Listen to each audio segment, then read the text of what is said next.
Happy Tuesday afternoon, everybody, and welcome to episode 3 of Sports Talk from the Heart with Nicky Steez. If you saw advertised on my Twitter or my community tab, my channel, you know what I'm going to talk about here in this episode, but let's get right into it. So, for this episode, it's going to be an NBA-based episode. Going to talk some NBA talk, going to talk about the NBA draft, recap that, give you my winners and losers. Then I'm going to talk a little bit about some of the trades that happened during the week, mainly the trade involving the Utah Jazz, the Atlanta Hawks yesterday, and the Wizards traded with the Warriors. And then I'm going to talk a little bit of preview of free agency, mainly with the Sixers, because I already went through most of the free agents anyway. So, yeah, with that being said, let's get right to it. We got Undrafted Hoops stopping by. Salute to you. Thanks for stopping by. And so what I'm going to do is first, we're going to go through all the picks in the first. So we're going to go through all the picks first. Just recap who picked. And then we're going to talk about, give you who I think were my winners and losers. So give me a second. I'm going to share the screen. So you guys can keep up. We're going to go through.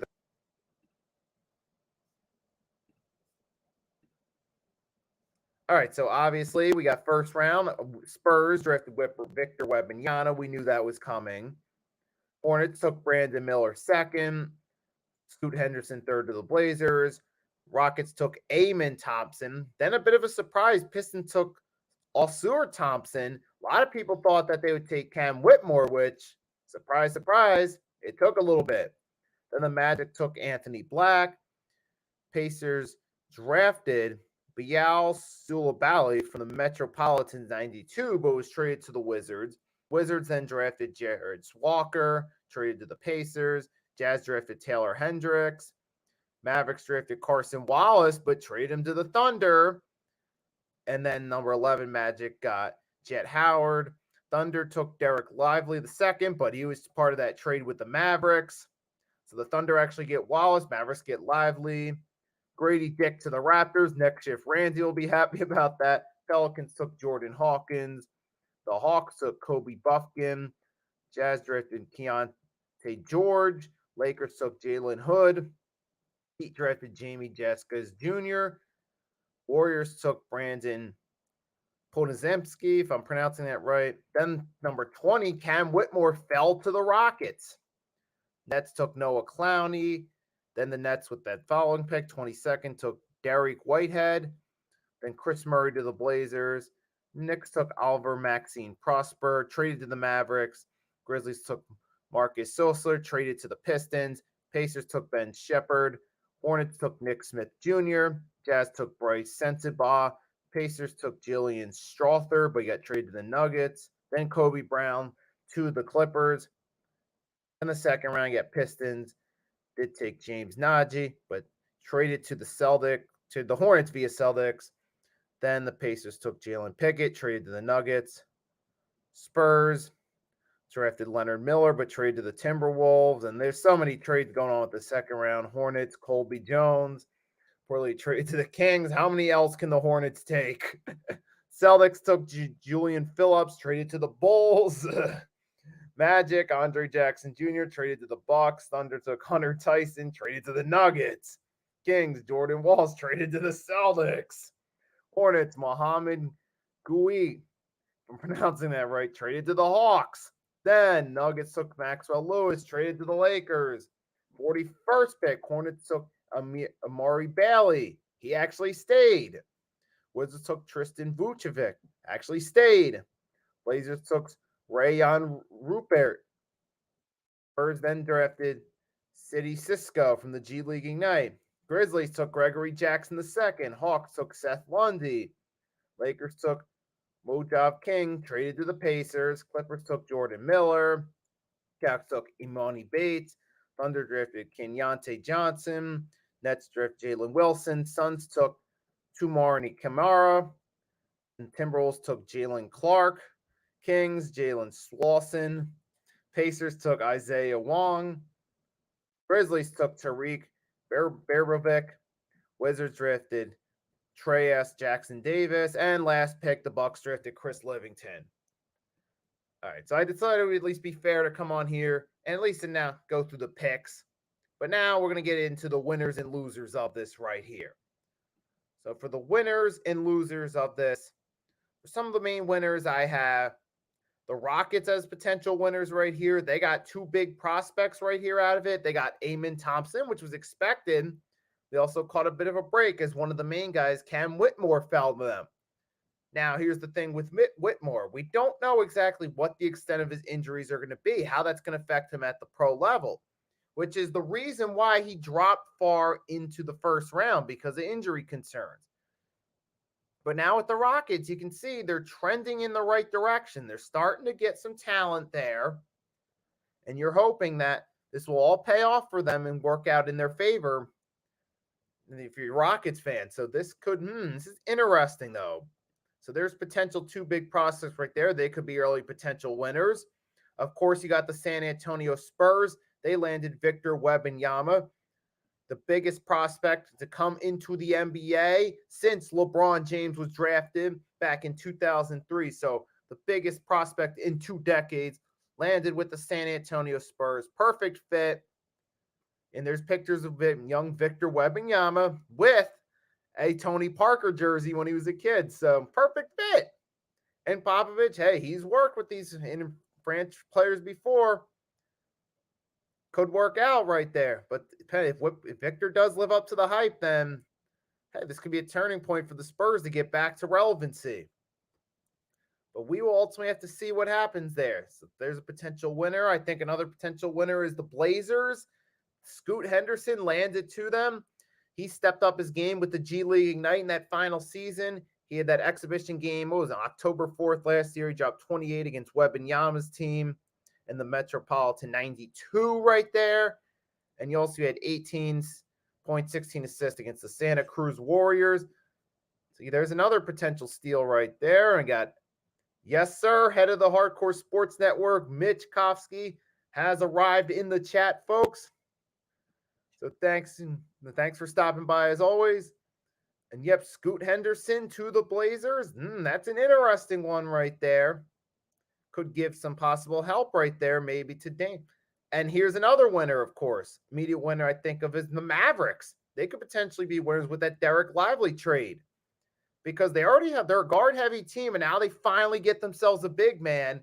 Could help them out a little bit going forward to at least finally have a solid big man if he pans out. Now, obviously, of course, these are the projected winners because, of course, screw common sense. Why wait a few years to actually see how they play out? Let's make our assumptions afterward. But the good part about it is we can come back later and say, oh, yeah, I was right about this, or, oh, I really missed on that one. But yes, and now the projected losers for me, the Charlotte Hornets. I mean, I know they picked Brandon Miller. He was more of a scheme guy than Scoot, but look at what is the Hornets scheme anyway? The Hornets scheme has been trash, okay? It's been trash throughout their existence. So, if anything, the culture needs to change. So picking fits that fit your culture and your scheme isn't exactly a good way to progress forward if you're the Hornets when your current system is trash. It is. There's no way around it. The Hornets are garbage, okay? So that's an L right there. And not to mention, Jesus, they got to pick only to trade it away. I mean, oh my gosh, they've really been hit hard. I mean, definitely MJ's got to sell the team. Let's face it. That team is trash right there with the Hornets. It's the same problems over and over and over again. Do you really trust this team? Not to mention, do you really trust the Hornets of all teams to draft right? You can say, well, they hit with LaMelo. Okay, yeah, but even then, LaMelo still missed some time due to injury. There's no guarantee anything's going to come out of it. But yeah, I definitely don't trust the Hornets. Another loser I feel is the Bulls. What do the Bulls really do to catch your attention, to upgrade? I mean, when you look at it that way, yeah, it's obvious safe to say that they're losers because they didn't do anything significant to help themselves out there. And the Pelicans, they didn't do anything that was big. They didn't pull off any big splash. So there's some losers right there for that reason. Now, obviously, like I said, with this projected winners and losers, time will tell who the real winners and losers are of this draft. But it's always fun to talk about afterward and leave ourselves open to criticism about it. But yeah, there's my winners and losers for for the 2023 NBA draft. Now we'll ultimately have to see how it plays out as time goes along. But yeah, also obviously we got going to talk about there was two big trades that occurred in the NBA world over the past 5 days. So let's talk about that. Obviously, we had a trade late in the week, on the early weekend, involving the Golden State Warriors and the Washington Wizards, folks. It's funny, I came on here last week after CP3 was traded from the Suns to the Wizards. I said that he could potentially be a mentor for some of the Wizards' younger players and help them sell tickets. Well, you can forget about that now, 1 week later on episode 3. Because before the ink dried up on the contract, Chris Paul was traded to the Warriors. So we'll just act like that trade to the Wizards never happened. CP3 is a Golden State Warrior. So, I don't know about that one right there from the Warriors' perspective. I'll get to that in a second. But obviously in return, now the return of it, going to the Washington Wizards is Jordan Poole, which I think he really needed to change of scenery because he just something about that shot he took from Draymond Green in practice. It just wasn't the same. His play wasn't the same. I think just him being in that environment, it just got to him after that shot. And I think a change in scenery with new team, new teammates, maybe that could help Jordan Poole. So maybe I think Jordan Poole might be a winner of this trade. And also the Wizards received Ryan Rollins, Pat Baldwin, and some draft capital. Now, for the Wizards, they're hoping that Jordan Poole pans out in this one right here. You're hoping that Jordan Poole comes through. He can get back to form, because he obviously last year with the Warriors, he was not playing up to form.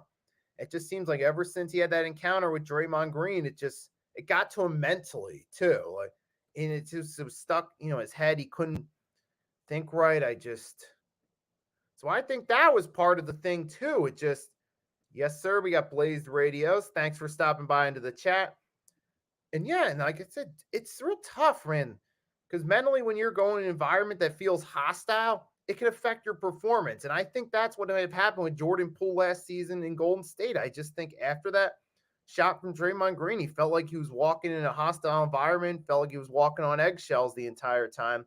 And it sadly affected his play. So I'm thinking for Jordan Poole, he could be the potential winner from this trade. He gets to start fresh in a new environment where the expectations aren't as high. So there's not as much pressure on Jordan Poole. So that's a positive right there. He has potential to, remain a lot more calm. He doesn't have to worry. He's not going to feel as hostile over there. He can probably take his time and get back to form. So that could be good for him. Now, for the Wizards, obviously they're in a deep rebuild, but hey, if you can at least get Jordan Poole back to form, okay, you at least got something for the future going forward. And you still got a young player in Jordan Poole. So, hey, there's some potential room for this to work out right there for the Wizards. And now for the Warriors, I don't think this is looking too good for them. Because last week when Draymond hit the free agent market, I was thinking maybe, okay, there's a good possibility Mr. Draymond Green's going to be gone. But then that could still be possible. He's on the free agent market, and I don't think he's resigning. He declined his option, so be interesting to see where he goes. But now Jordan Poole's gone too, and all you got Steph, you got Clay, you got a year left. You still have Andrew Wiggins there, and now you got CP3. But now CBS Sports, they seem to think that CP3 can come in off the bench and help out, but here's my question. Is he going to be willing to come off the bench and play, or is he going to want to start? Now, well, then again, with Steph being a point guard, he's probably is going to play that role right there. And maybe he could help out a little bit.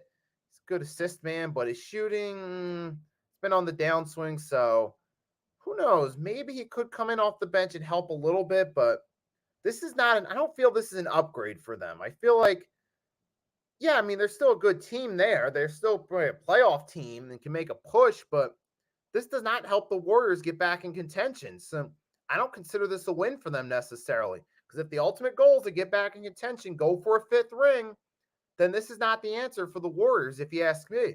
So in that regard, it's a L for them. I don't think either team's better off. I honestly think the best one out of this trade is Jordan Poole, as I just indicated. So that's my thoughts right there on it. And I don't really think the Wizards are really losers because what do they really have to lose at this point? I can't consider them losers necessarily.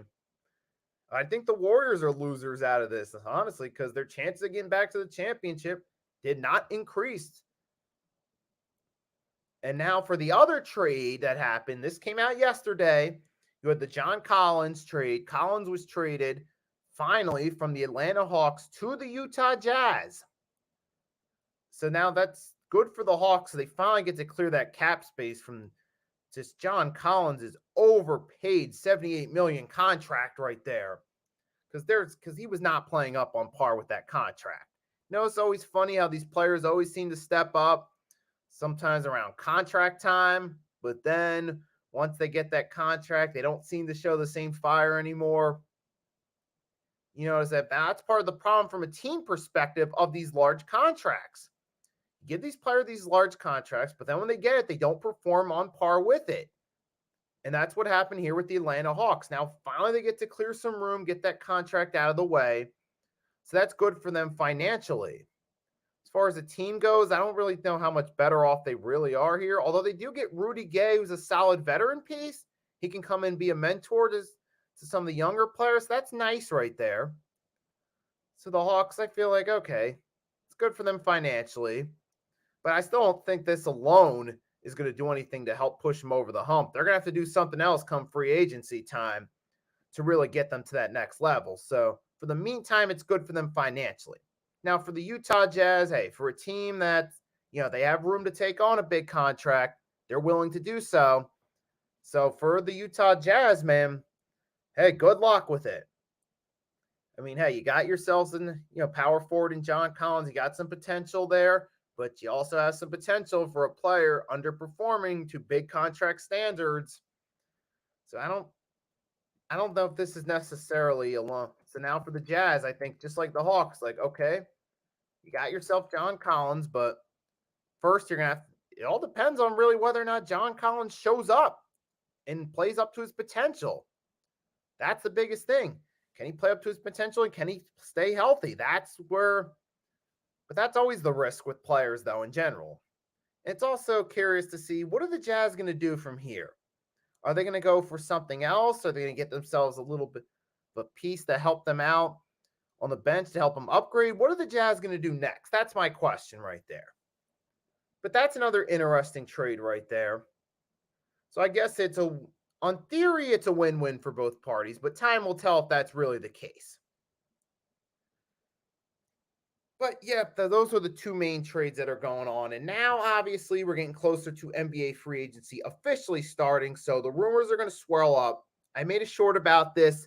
I dropped it and said, look, don't buy into all the hype and the rumors. Wait to see what happens. And shortly after I said that, John Collins got traded. Hence why I came on here and talked about it. Because we know what happened. But yes, though.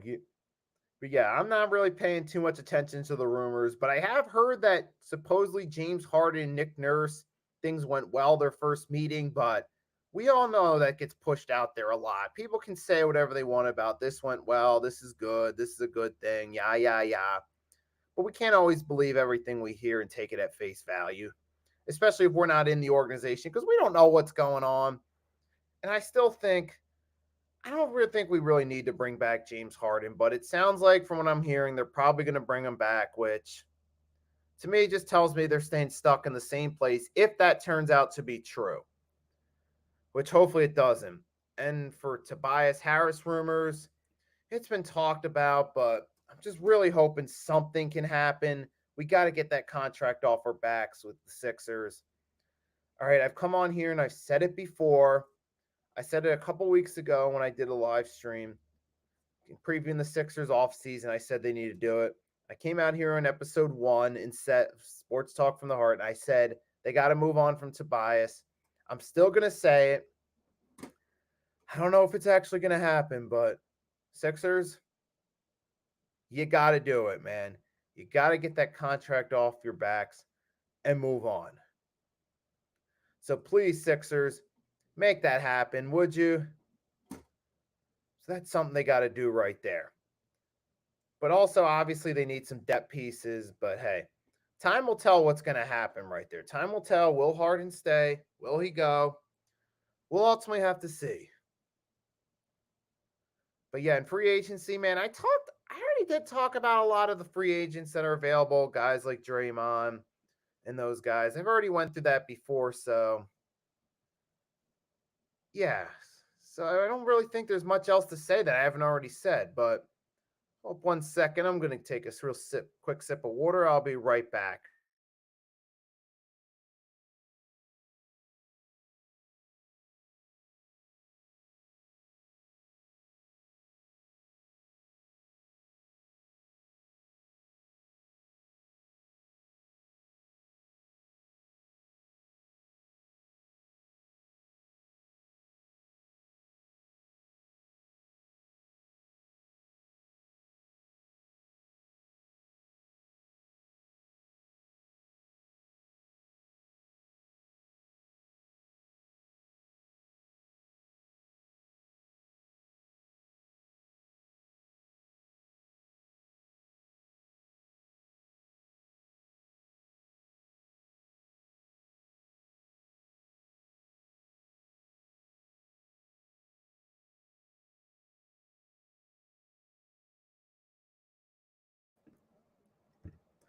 Alrighty, so all right, we got that.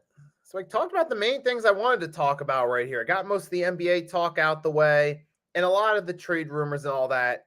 It's really just talk. I mean, we've been through it before, so there's not much else to say about it. So what I'm going to do is I'm going to improvise a little bit. I'm going to add a few stunts to it. I recently read an article that I was just surfing around online, not really doing much. I mean, I remember at work one day I was talking with some of my coworkers about the Terrence Crawford Earl Spence Jr. fight. And I don't know, I went home from work kind of in the mood, talking about boxing a little bit. So I was researching some stuff. So I just went on Google and like searched up biggest fights that never happened. I was kind of reading an article. So I decided, you know what? Since I got nothing to do, I'll just kind of share it with you guys right here.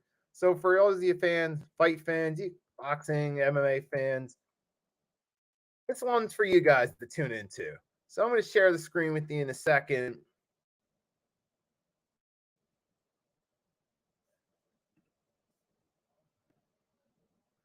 So I stumbled my way across this yard breaker, and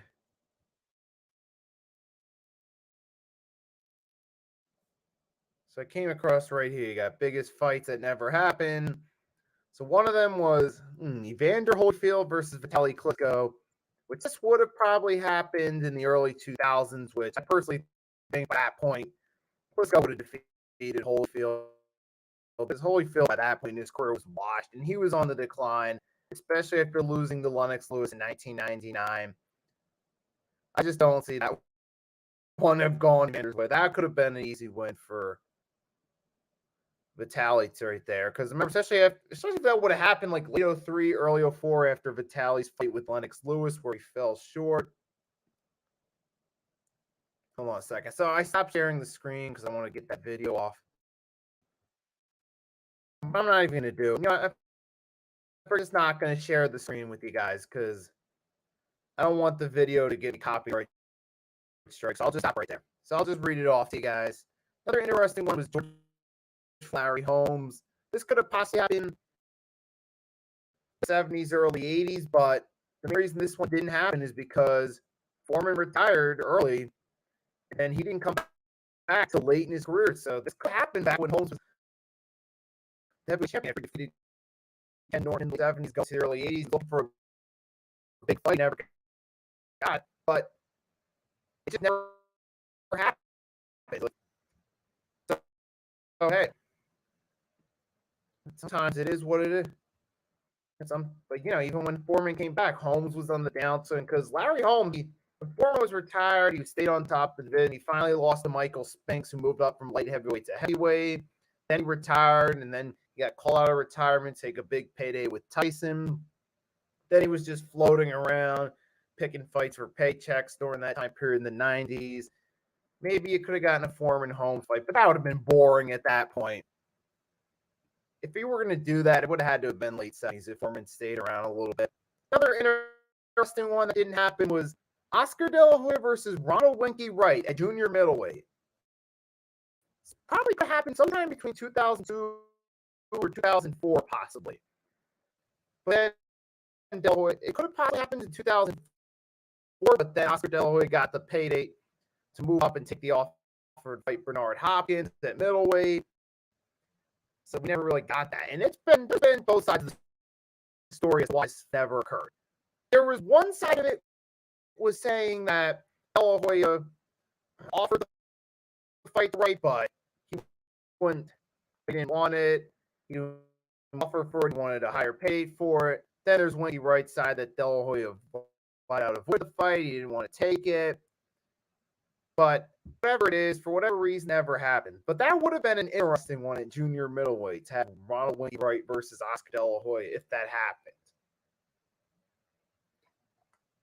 I'm thinking if it did happen, probably could have gone to Winky Wright possibly. I think he was an underrated fighter that a lot of the opponents slept on, figuratively. He took advantage of that against Shane Mosley in 2004 when he did win the junior middleweight title. And then, even Felix Trinidad, he caught him by surprise too. So I think Winky Wright, he caught Mosley and Trinidad by surprise. Could have got it there with De La Hoya too if that would have happened. But we didn't. Another interesting one that could have happened was Lennox Lewis versus Vladimir Klitschko. Closest we got to that was in Ocean's 11. Where there's that scene right there where the fight where they turn off the power just as the fight's starting. They try to rob the casino, but obviously the Ocean's 11 bit where they film that scene as themselves before the power gets turned down in the casinos. That's the closest we ever got to it. But we'll never know. Now, if it would have happened, it would have happened in the early 2000s. Now, this was before Vladimir Klitschko started training with Emmanuel Stewart, who ironically was Lennox Lewis's trainer.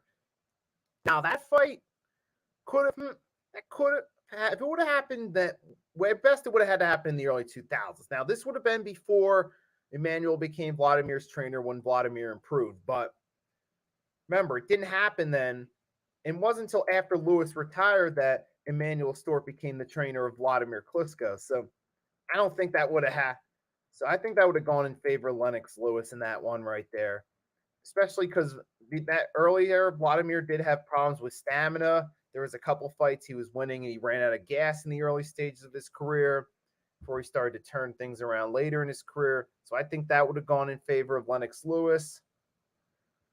Another interesting fight that could have happened was Lennox Lewis versus Riddick Bowe in the 90s.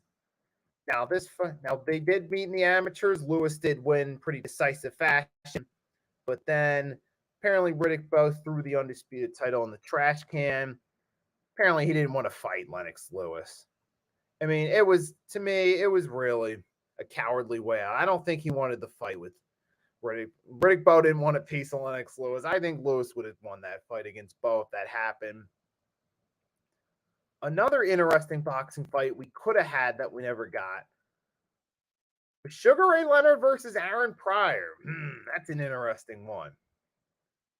There was some talk about it. I know Pryor tried to bait Leonard into the fight, but it never happened. But the thing was, though, Leonard, he moved up to welterweight, facing guys like Duran, Hagler, Hearns, which were the bigger paychecks. But Pryor spent most of his career at junior welterweight. So that's one of the reasons it didn't happen, but it would have been interesting. And another one we never got is interesting. Felix Trinidad versus Shane Mosley. That would have been an interesting one at welterweight, like 99, 2000. But we just never got it because when Mosley moved up to welterweight, took the fight with De La Hoya.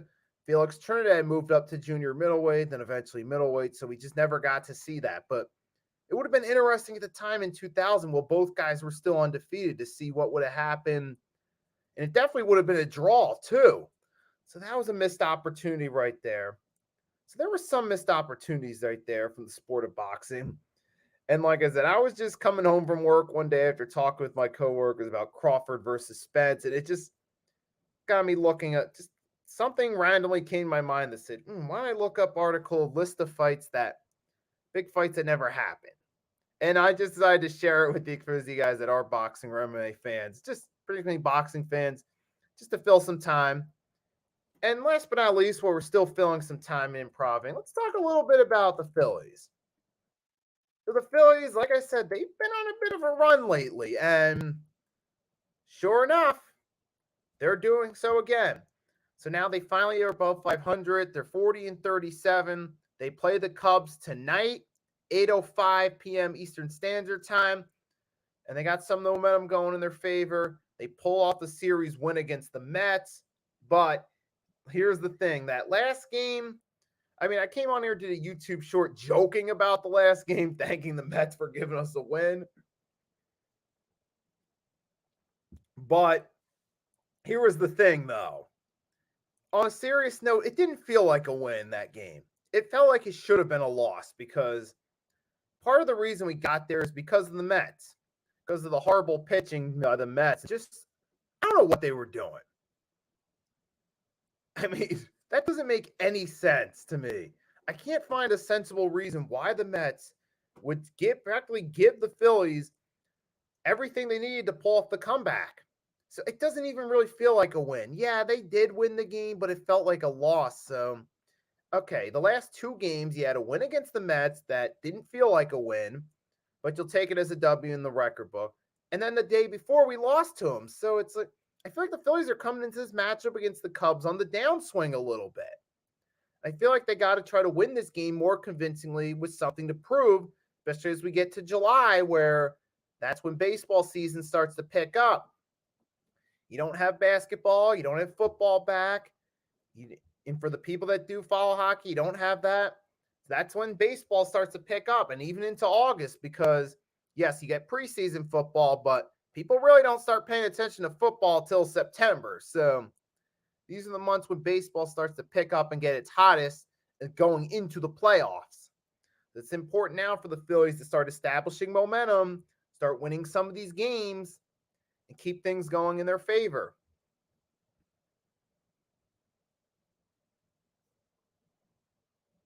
And hold on a sec. I saw something. I'm going to share it with you guys.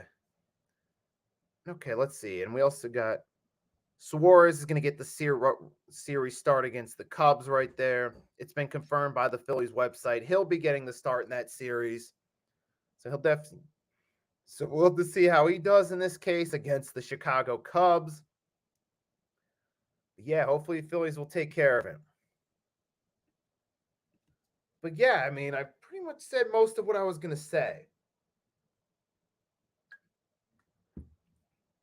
And before I go, I'm going to switch subjects a little bit, get back to NBA just for a minute. So now for the NBA free agency, like I said, I'm not buying into all these rumors that's going on. I'm not really worried about it. What's going to happen is going to happen. For the Sixers, I still got my eyes set on Fred VanVleet, but there have been rumors that he might be going to the Chicago Bulls, but so far it's all talk. We don't know if that's going to happen. And sometimes these last minute stuff comes up. Sometimes I think to try to throw people off guard. Sometimes, because sometimes you get these last minute rumors, but turns out way everyone thought it was initially going to go turns out to be true. But then again, sometimes you get this last minute steal coming in free agency. So who knows with Fred VanVleet? I'm hoping all that Chicago Bulls talk is just talk. I'm hoping it's true that he's coming to the Sixers because he's the guy mainly got my eyes on for them to go for. I feel like they got to trade Tobias, so I'm looking out for it sometime this weekend for the Sixers to get a deal done. Trade Tobias Harris, move on, and let's get things going in a positive direction for this team.